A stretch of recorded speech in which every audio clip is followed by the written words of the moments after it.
Assalamualaikum warahmatullahi wabarakatuh. Perkenalkan, nama saya Rifki Fatur Rahman dari Prodi Ilmu Komunikasi semester 3 dengan NIM 05372921. Ya, saya akan membacakan pidato dengan tema menjaga kesehatan mental di era digital untuk generasi muda.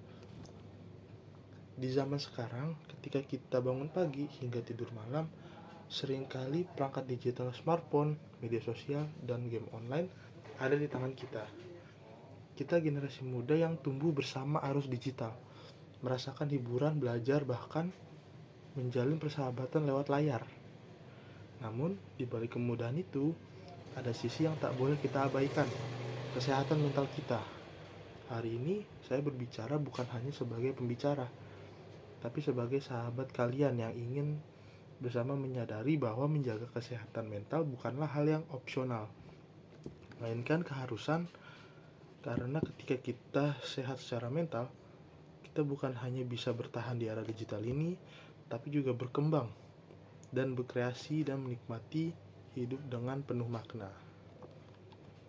Tantangan nyata yang kita hadapi adalah penggunaan media sosial yang tak terkendali bisa membawa dampak serius. Studi WHO menyampaikan bahwa hingga 11% remaja mengalami penggunaan media sosial yang bermasalah dan 12% berisiko gaming bermasalah.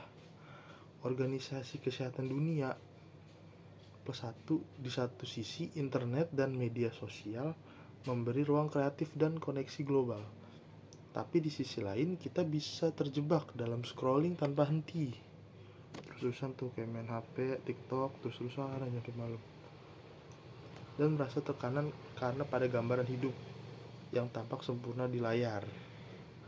Data dari Digital Youth Index menunjukkan 17% anak muda merasakan pengguna digital berdampak negatif pada kesehatan mental mereka.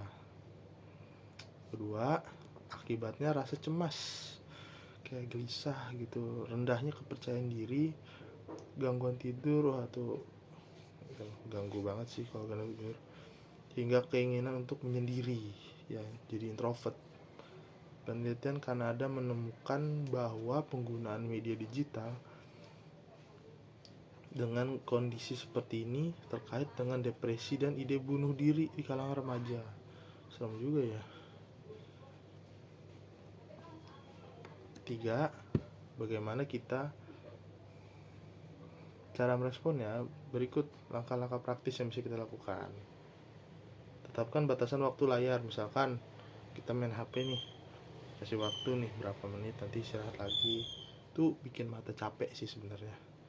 Jadi ya kita gunakan dengan bijak, bermain handphone atau bermain tablet atau apa gitu. Dan kita harus memberi kesempatan otak kita untuk istirahat gitu.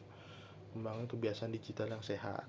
Gunakan media sosial untuk hal yang membangun seperti berbagai karya, berdiskusi positif, mendukung teman daripada sekedar menjadi penonton pasif. Begitu.